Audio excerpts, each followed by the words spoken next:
एक दिन नोबिता और डोरेमोन खाली मैदान में एक बड़ा बॉक्स देखते हैं। नोबिता उत्सुकता से दौड़कर बॉक्स खोलता है तो अचानक लगता है कि बॉक्स ने जीभ निकालकर उसे चाट लिया। फिर बॉक्स से मुकु निकलता है और नोबिता डर के गिर पड़ता है। डोरेमोन को पता चलता है कि ये जियान का कुत्ता मुकु है। वे मुकु को जियान के घर वापस ले जाते हैं, लेकिन जियान कहता है कि वो अब मुकु को नहीं पालना चाहता। इस तरह मुकु एक अनाथ आवारा कुत्ता बन जाता है और सड़कों पर उदास घूमता रहता है। नोबिता और डोरेमोन को मुकु पर तरस आता है। वे सोचते हैं कि आज्ञाकारी टोपी से मुकु को बहुत आज्ञाकारी बना दे तो शायद जियान फिर से उसे अपनाएगा। सच में आज्ञाकारी टोपी पहनने के बाद मुकु नोबिता के हर आदेश को आसानी से मान लेता है, लेकिन कुछ ऐसे आदेश जो कोई कुत्ता नहीं कर सकता उन्हें करने की कोशिश में मुकु असफल हो जाता है और गुस्से में इंसानी भाषा में शिकायत करने लगता है। पता चलता है कि आज्ञाकारी टोपी पहनने से जानवर इंसानों से बात कर सकते हैं। मुकु फिर जियान की सारी बुरी हरकतें बता देता है। फिर भी मुकु को उम्मीद है कि एक दिन वो जियान के पास वापस लौट सकेगा, क्योंकि वो जियान के साथ बचपन से बड़ा हुआ है और उन अच्छे पलों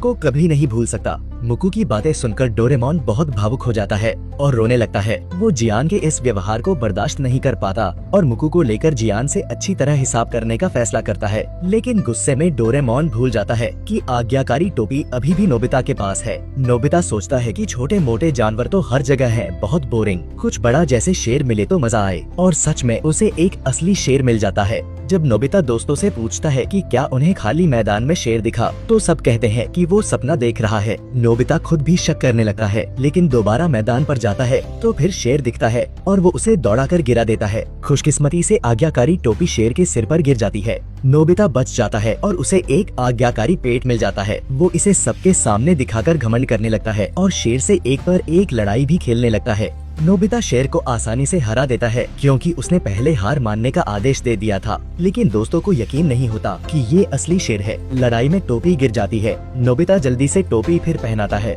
लेकिन गलती से अपनी टोपी और शेर की टोपी बदल देता है। नतीजा ये होता है कि नोबिता शेर के हर आदेश मानने लगता है और उसे वो भयानक शेर घर ले आता है। मम्मी से उम्मीद थी कि वो शेर देखकर मदद करेंगी, लेकिन मम्मी ने ठीक उसी समय चश्मा उतार दिया था और शेर को कोई अजीब सजावट समझकर घर में घुसने देती है। नोबिता शेर के साथ अकेला डरता रहता है। तभी डोरेमोन आता है। नोबिता मदद मांगता है, लेकिन डोरेमोन का ध्यान नहीं जाता और भूखा शेर और गुस्सा हो जाता है। मोम कहता है, ये खाना क्या कर रहे हो, जल्दी वापस रखो। हैम और मेरी जान कौन ज्यादा महत्वपूर्ण है। शेर पहले बहुत सारा खाना मंगवाता है, लेकिन पेट नहीं भरता। फिर बहुत सारी क्रीम मंगवाता है और नोबिता को कपड़े उतारकर पूरे शरीर पर क्रीम लगाने का आदेश देता है। ठीक जब शेर नोबिता को खाने वाला होता है, उसे टोमेटो सॉस का ख्याल आता है, जो ज्यादा स्वादिष्ट होगा। इस तरह नोबिता बच जाता है, लेकिन घर में टोमेटो सॉस खत्म हो चुका था। शेर नहीं मानता और नोबिता को बाहर दुकान से बहुत सारी टोमेटो सॉस लाने भेजता है। सॉस लेकर घर लौटते हुए नोबिता के दिमाग में बस यही चल रहा होता है कि शेर उसे खा जाएगा। खुशकिस्मती से रास्ते में जियान नोबिता से मिलता है। टोपी के असर में नोबिता उसे इग्नोर करता है तो जियान गुस्से में टोपी उतार देता है, लेकिन गलती से खुद के सिर पर पहन लेता है। नोबिता नॉर्मल होकर जियान को धक्का दे देता है। जियान उसे मारने वाला होता है, तभी शेर की डरावनी दहाड़ सुनाई देती है